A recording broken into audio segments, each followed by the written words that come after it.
guys, welcome to the channel. Welcome to all to the channel Biology Classes by Sukanya Gupta. So guys, जैसे आपने देखा कि lecture 1 में हमने study किया सेल के बारे में और थोड़ा उसके इंट्रोडक्शन लिया था। तो आज हमारा क्या टॉपिक स्टार्ट होता है? आज मेरा टॉपिक स्टार्ट होगा cell theory. I know guys, कल का जो टॉपिक था वो थोड़ा कम विजिबल था, लेकिन आई होप आज आपको सब कुछ विजिबल होगा अच्छे से। तो सेल थ्योरी को पढ़ने से पहले हम जल्दी से एक रिकैप करेंगे कि कल हमने क्या क्या पढ़ा था। So without wasting our time एक रिकैप। तो बच्चों, कल हमने पढ़ा था, एक बायोलॉजी स्टडी की थी कि बायोलॉजी में आप बेसिकली क्या पढ़ने वाले हो। उसमें आप लाइफ की स्टडी करने वाले हो, लिविंग ऑर्गेनिजम्स की स्टडी करने वाले हो, ठीक है। उसके बाद बच्चों हमने आपका सेल का यूनिट स्टार्ट किया था। तो उसमें हमने क्या क्या पढ़ा कि ऑल द ऑर्गेनिजम्स की सेल की सारे ऑर्गेनिजम्स, चाहे वो प्लांट्स हो चाहे वो एनिमल्स हो, वो बेसिकली सेल से डिराइव हुए होते हैं। That is why cell is called as the structural and functional unit of life, ठीक है। इसके बाद बच्चों हमने क्या पढ़ा इसमें कि ये जो सेल है ये बेसिकली किसका बना होता है? मैक्रोमोलिक्यूल्स का बना होता है, ठीक है। इसके बाद मैं जल्दी से आपको बता रही हूँ सिर्फ उन बच्चों के लिए जो आज वीडियो देख रहे हैं। तो डिटेल में आपको पढ़ना होगा, इसके लिए आपको पिछली वीडियो देखनी ही पड़ेगी, ठीक है। इसमें हमने क्या क्या पढ़ा कि जो सेल्स है वो कंबाइन करके टिश्यूज बनाते हैं। Tissues combine to form organs, then organs combine to form organ system. Organ system जो है वो पूरा क्या फॉर्म करता है, जब वो फंक्शनली क्या कर देगा, एक ऑर्गेनिज्म बनाएगा, ओके, ठीक है। इसके बाद हमने क्या पढ़ा था कि सेल जो है वो ऑर्गेनिजम्स बनाता है दो टाइप के, यूनिसेलुलर ऑर्गेनिज्म और मल्टीसेलुलर ऑर्गेनिज्म। उसके बारे में आज हम डिटेल में आज स्टडी करेंगे, ठीक है। देन हमने इसके बारे में पढ़ा कि इसकी डिस्कवरी किसने की, cell, who discovered the cell. तो इसमें क्या पढ़ा हमने कि रॉबर्ट हुक जो थे उन्होंने सेल को डिस्कवर किया था।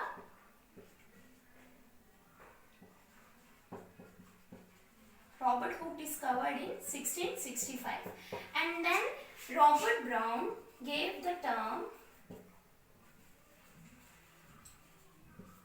न्यूक्लियस। उन्होंने क्या बताया कि न्यूक्लियस जो है वो कैरेक्टरिस्टिक है किसका, सेल का। ये सब हमने कल पढ़ा था, ठीक है। ये आपका एक जल्दी से रिकैप था। आज हम क्या स्टार्ट करेंगे? आज हम स्टार्ट करेंगे सेल थ्योरी, ठीक है। तो बच्चों सेल थ्योरी जो है ये, इसमें आप क्या पढ़ोगे कि सेल बेसिकली किसने स्टडी किया, उसकी थ्योरी किसने की, किसने दी थी। तो सेल थ्योरी इन 1838 एमजे श्लाइडर, किसने?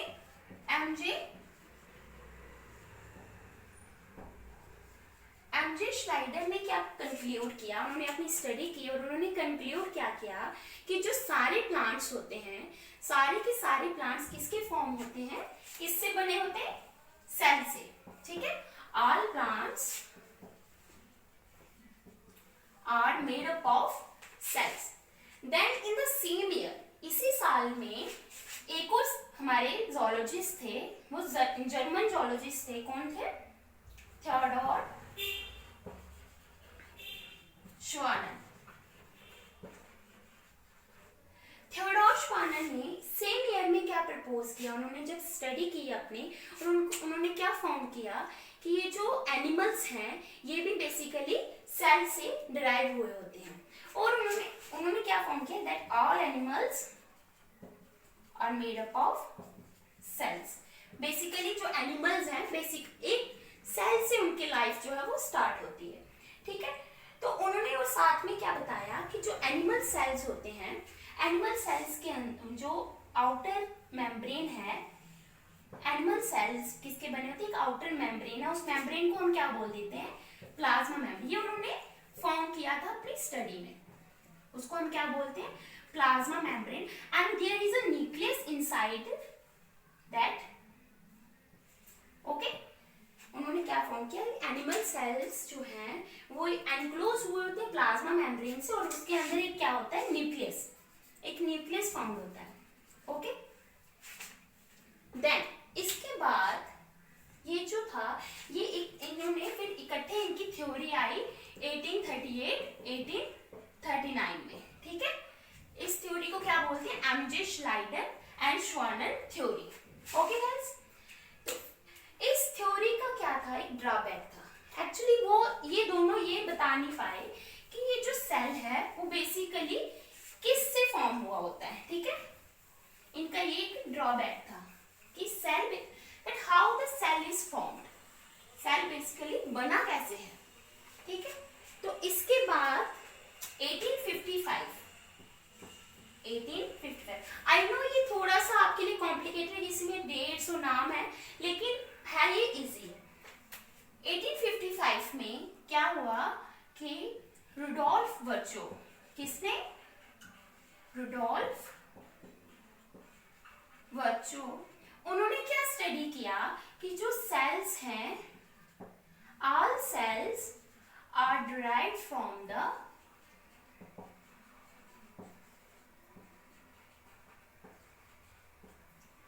pre-existing cell, okay. Rudolf Virchow ने क्या बोला कि सारे सेल्स जो हैं वो एक प्री एग्जिस्टिंग सेल से बने होते हैं, ठीक है।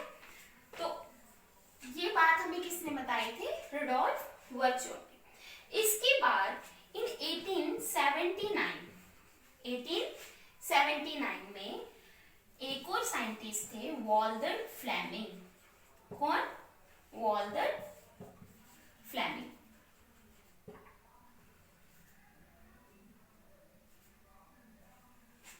इन्होंने क्या प्रपोज किया, उन्होंने सेल्स को स्टडी किया, एनिमल सेल्स को उन्होंने स्टडी किया, और उसमें उन्होंने एक प्रोसेस फाइंड आउट किया जिसका नाम क्या था, उन्होंने एक उसको टर्म दी। टर्म को उन्होंने फाउंड किया कि जो सेल्स हैं उसके अंदर माइटोसिस होती है। क्या होती है, माइटोसिस। ये टर्म उन्होंने, प्रोसेस तो उन्होंने 1879 में देख लिया, लेकिन टर्म उन्होंने प्रपोज कब की, 1881 में, ठीक है। The term was proposed in 1881। अब माइटोसिस है क्या, माइटोसिस एक प्रोसेस है, सेल जिसमें क्या होता है कि सेल जो है डिवाइड कैसे करते हैं, ये प्रोसेस एक्सप्लेन कौन करता है, इसमें आप पढ़ते हो माइटोसिस में। ये चीज आप डिस्कस हम डिटेल में करेंगे इसको आगे जाके, आपके सिलेबस में ये फुल फ्लेज टॉपिक है, ये हम आगे जाके पढ़ेंगे। तो हुआ क्या, सबसे पहले मैंने आपको बताया एमजे श्लाइडर और श्वानन की थ्योरी आई। उसके बाद 1855 में रुडोल्फ वर्चो ने बताया कि जो सेल्स हैं वो प्री एग्जिस्टिंग सेल से बने होते हैं। देन वॉल्टर फ्लेमिंग ने बताया कि माइटोसिस जो है वो सेल्स के अंदर होती है, मतलब सेल्स जो है वो डिवाइड करते हैं माइटोसिस से, ठीक है। टर्म का प्रपोज 1881 में, ओके गाइस। तो इसके अब फीचर्स क्या आ जाते हैं सेल थ्योरी के,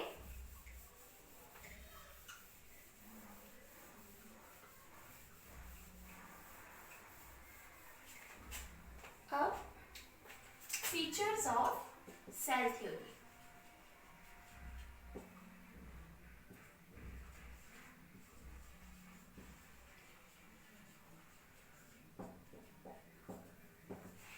ओके, तो फीचर्स क्या आ जाते हैं सेल थ्योरी के, देखो इन स्टडी से ही फीचर्स निकलते हैं इनके।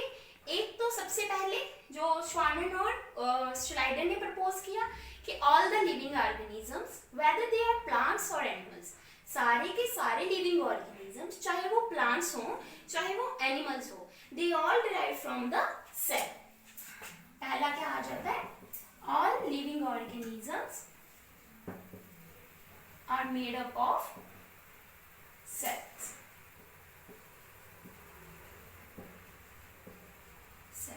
ओके, सेकंड रुडोल्फ वर्चो ने जो बताया कि जो सेल्स हैं वो एक सेल जो बनता है वो प्री एग्जिस्टिंग सेल का, a new cell is formed from the pre-existing cell, okay, a new cell or a cell is formed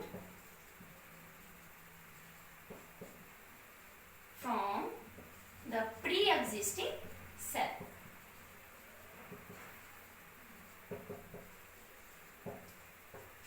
then mitosis का आपको मैंने बताया वो किसने प्रपोज किया, वॉल्टर फ्लेमिंग। ये भी एक फीचर आ गया कि cells divide, cells undergo division और cells grow by undergoing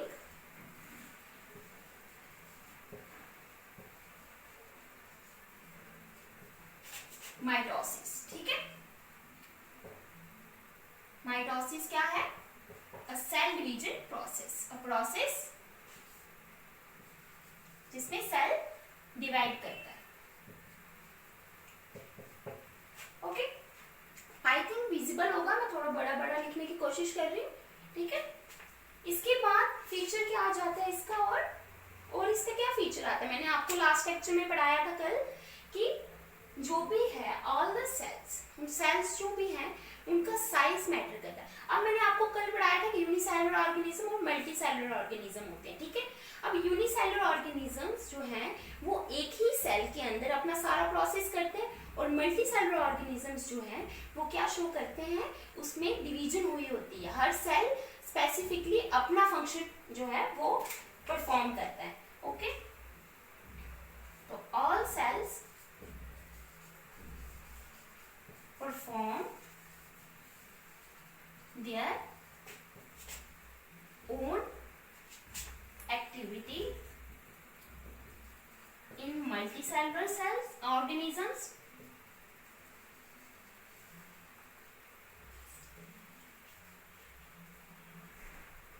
whereas in unicellular organism activity is performed in a single cell. Okay, point क्या आ जाता है इसका? नेक्स्ट पॉइंट ये आ जाता है कि that cell is the structure and functional unit of life. ये देखो फीचर्स वही आ रहे हैं जो अभी तक आपने पढ़ा, वही हमारे इसके सेल थ्योरी के फीचर्स हैं। That cell is the structural and functional unit of life. Then next क्या आ जाता है? नेक्स्ट ये आ जाएगा, नेक्स्ट इसका पॉइंट क्या आ जाता है? देखो बच्चों, नेक्स्ट पॉइंट क्या आ जाता है? जैसे मैंने आपको बताया यूनिसेलुलर ऑर्गेनिज्म सिंगल होता है, तो उसमें क्या होता है, उसमें ग्रोथ कैसे होती है? Cell in unicellular organism growth होगी बाय सेल एनलार्जमेंट।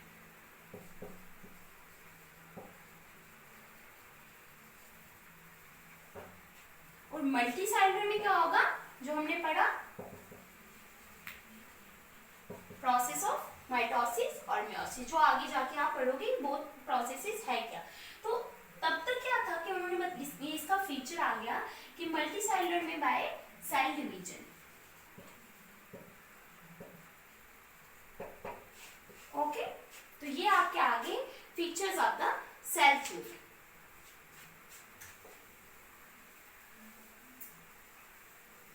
अब नेक्स्ट क्या आ जाता है इसमें? नेक्स्ट पॉइंट हम डिस्कस करेंगे आज, unicellular organisms and multicellular organisms. मैंने आपको कल बताया था कि on the basis of the cell, on the basis of the number of cell, the organisms क्या क्या, मतलब ऑर्गेनिज्म कौन सा, अगर सिंगल सेल है तो यूनिसेलुलर ऑर्गेनिजम्स, अगर सेल जो है वो ज्यादा है, मल्टी सेल्स का बना हुआ है एक ऑर्गेनिज्म, तो उसको हम क्या बोल देते हैं? Multicellular organism. तो नेक्स्ट टॉपिक आपका आ गया types of organisms on the basis of their cells contribution. Okay, तो unicellular organism and multicellular organisms.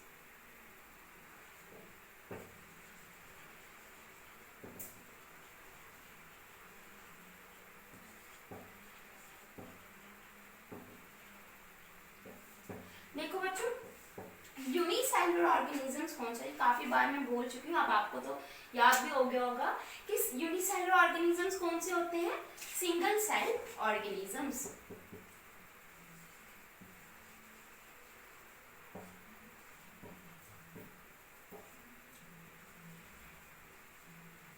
And multicellular are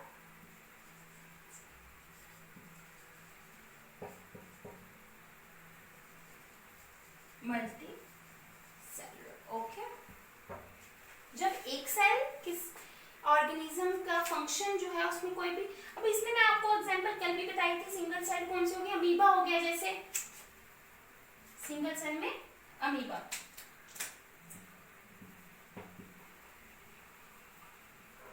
और मल्टी सेलुलर ऑर्गेनिज्म में कोई भी ले लो, खुद के एग्जांपल ले लो, man, we are multi cellular organisms. ठीक है, अमीबा में क्या होता है, अमीबा एक सिंगल सेल स्ट्रक्चर है। कैसा स्ट्रक्चर होता है इसका, इस तरह का कुछ स्ट्रक्चर होता है इसका। ओके, तो इसमें एक न्यूक्लियस, हाँ, इस तरह का स्ट्रक्चर होता है किसका, अमीबा का। अब ये क्या है, एक सिंगल सेल स्ट्रक्चर है। देखो ना, जैसे मैंने आपको पहले बताया, एक सिंगल सेल स्ट्रक्चर, इसमें न्यूक्लियस आ गया, ये इसकी मेम्ब्रेन आ गई। सारे के सारे जो भी फंक्शंस हैं, चाहे कोई भी प्रोसेस है इसका, चाहे वो डाइजेशन हो, डाइजेशन क्या होता है, breaking of complex molecules into simple molecules, okay, चाहे वो इसका प्रोसेस रेस्पायरेशन हो, चाहे रेस्पायरेशन भी आपको पता होगा कि रेस्पायरेशन क्या है, एक ब्रीदिंग प्रोसेस है जिसमें आप इनहेल या एक्सहेल ऑफ द गैसेस करते हो, ओके। और चाहे वो डाइजेशन होगा, चाहे रेस्पायरेशन होगा, चाहे एक्सक्रीशन, ये सारे के सारे प्रोसेशन के द्वारा उसमें एक एनर्जी जनरेट होती है, तो वो सारे अपने प्रोसेस इसी एनर्जी से अपने कंप्लीट करता है। और इसका भी सिंगल सेल है, तो ये क्या करता है कि ये मेंटेन करता है इंटरनल फिजिको केमिकल, ओके, क्या मेंटेन करता है, इंटरनल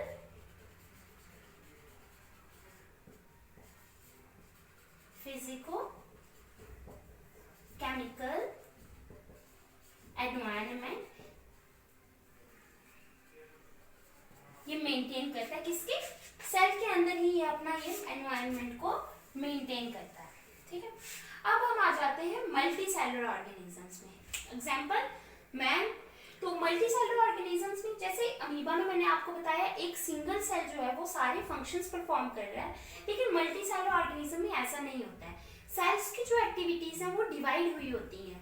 हर सेल जो है वो अपना एक बेसिक, अपनी जो बेसिक स्ट्रक्चर, अपने फंक्शंस को परफॉर्म करता है, ओके। तो मल्टी सेलुलर ऑर्गेनिजम्स में क्या आ गया,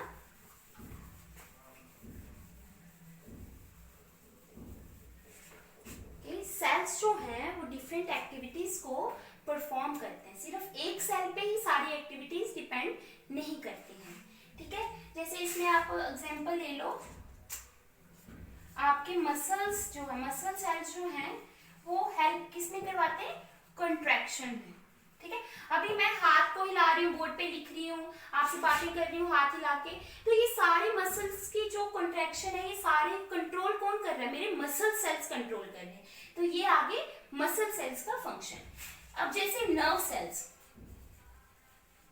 नर्व सेल्स क्या करते हैं, नर्व सेल्स स्टिमुलस को, आपके स्टिमुलस को जनरेट करने में आपकी हेल्प करते हैं। जैसे अभी टच करेगा आपको कोई, तो ये चीज आपको कौन बताता है, ये चीज आपके नर्व सेल। मेरा ये बताने का मतलब क्या है, ये कि जैसे अमीबा में एक ही सेल हर एक एक्टिविटी को परफॉर्म कर रहा था, वैसे के वैसे ही जो मल्टी सेलुलर ऑर्गेनिजम्स में सेल्स जो होते हैं, उनकी एक्टिविटीज जो होती है वो डिवाइड हुई होती है।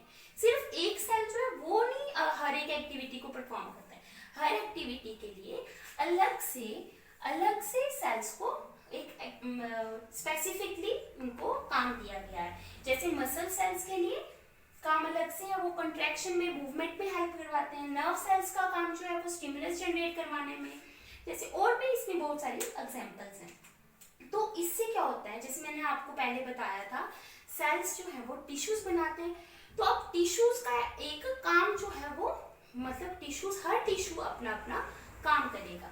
तो इस जो ये डिवीजन हुई होती है, इसको हम क्या बोलते हैं, जो different tissues different activities perform करते हैं, इसके लिए कॉमन टर्म यूज की गई है जिसको हम बोलते हैं डिवीजन ऑफ लेबर। क्या बोलते हैं, डिवीजन ऑफ लेबर। नाम से ही आपको पता चल गया होगा कि हर एक काम के लिए हर सेल्स को डिवाइड किया गया है कि आपका काम स्पेसिफिकली ये रहेगा, आपका काम स्पेसिफिकली ये रहेगा। ठीक है, तो ये चीज जो है ये डिवीजन ऑफ लेबर कंसीडर की जाती है। ओके, अच्छा, टिश्यूज का भी मैंने जिक्र किया। वैसे तो टिश्यूज सेल्स के ही बने होते हैं, ठीक है। तो इसमें एग्जांपल जैसे आ गई आपका हार्ट हो गया। हार्ट में मसल सेल्स ही है ना जो हार्ट बना रहा है, उसका मेन एक काम उसको अलग से क्या दिया है, पंप द ब्लड। ओके, जैसे आपके अब लंग्स का काम क्या आ गया, उसमें भी क्या काम है, हाँ, उनको रेस्पिरेशन में हेल्प करनी है, ठीक है। तो ये चीज क्या आ गई आपकी division of labour. I hope guys सबको पता चल रहा होगा। जो चीज आपको नहीं पता चलेगी आप मुझे कमेंट्स में पूछ लीजिएगा, मैं आपको बता दूं, ठीक है। तो हाँ, पढ़ के रहे थे अभी हम यूनिसेलुलर और मल्टीसेलुलर। अभी तक आपको पता चल गया होगा कि यूनिसेलुलर ऑर्गेनिजम्स क्या है और मल्टीसेलुलर ऑर्गेनिजम्स क्या है। तो अब आ जाते हैं कि एडवांटेजेस क्या है यूनिसेलुलर ऑर्गेनिजम्स की, ठीक है, कि बीइंग यूनिसेलुलर उनको फायदा क्या है, उनको क्या एडवांटेज मिल रही है। देखो, सबसे पहले की एडवांटेज तो ये आ जाती है कि एक ही सेल जो है, मतलब उनका सारा काम जो है वो एक ही सेल के अंदर हो रहा है, ठीक है। Single cell perform all activities.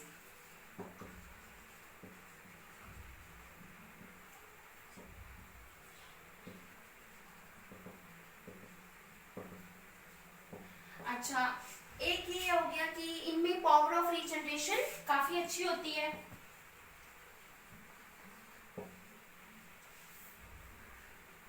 अब इधर ये टर्म आ गई रीजनरेशन। क्या रीजनरेशन क्या है, एक लॉस्ट पार्ट को या फिर जो डिस्ट्रॉय पार्ट आपका होता है उसको फिर से बनाना, उसको एक नए तरीके, नया फॉर्म में फिर से बनाना, ठीक है। देन इसके बाद इसका यूनिसेलुलर उनको और क्या फायदा होता है कि उनका all of them can reproduce bye asexual reproduction.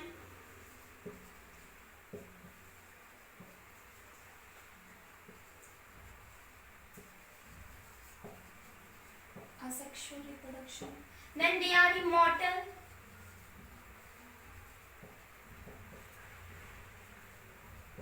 एक ही सेल के अंदर सारे के सारे एक्टिविटीज परफॉर्म हो रही हैं। पावर ऑफ रीजनरेशन उनमें काफी अच्छी है। They can reproduce by asexual reproduction. They are immortal. एक सेल जो है वो काफी और ऑर्गेनिजम्स को बनाता है।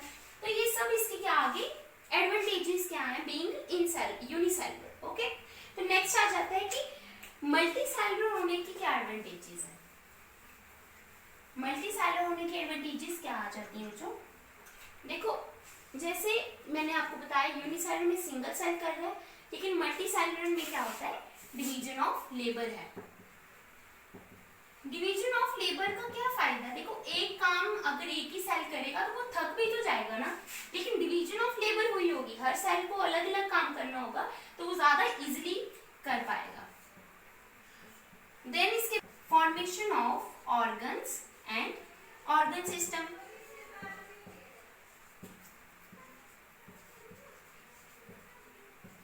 क्या ऑर्गन सिस्टम और ऑर्गन्स किसमें बनते हैं, मल्टीसेलुलर ऑर्गेनिजम्स में। तो इससे क्या होता है कि ऑर्गन स्पेसिफिकली अपना काम करते हैं, ऑर्गन सिस्टम जो है वो पूरा एक ऑर्गन सिस्टम स्पेसिफिकली काम करेगा, तो इससे काम जो है वो इजी हो जाता है, लाइफ प्रोसेस जो है वो इजी हो जाते हैं। देन इसके बाद आ जाता है इंक्रीज इन साइज। देखो क्या होता है कि यूनिसेलुलर ऑर्गेनिजम्स कैसे ग्रो करते हैं, बाय इंक्रीजिंग देयर साइज। लेकिन ये कैसे इंक्रीज करेंगे अपने साइज को, बाय डिवीजन। मैंने आपको बताया ना देयर इज सेल डिवीजन, तो उसी सेल डिवीजन से ये अपने आप को, अपने सेल्स को, काउंट को क्या करते हैं, वो इंक्रीज करते हैं, ठीक है। इसके बाद क्या आ जाता है, सर्वाइवल रेट। देखो, सर्वाइवल जो है वो मल्टीसेलुलर का ज्यादा सर्वाइवल है in comparison to unicellular organisms, ठीक है। तो एक ये भी इसकी एडवांटेज आ जाती है, तो काफी है। अच्छा, एडवांटेजेस एक फिर से पढ़ लेते हैं कि एक तो डिवीजन ऑफ लेबर होती है, formation of organ and organ system, increase in size and survival rate. तो ऑन द होल क्या आता है कि multicellular organisms are more compatible और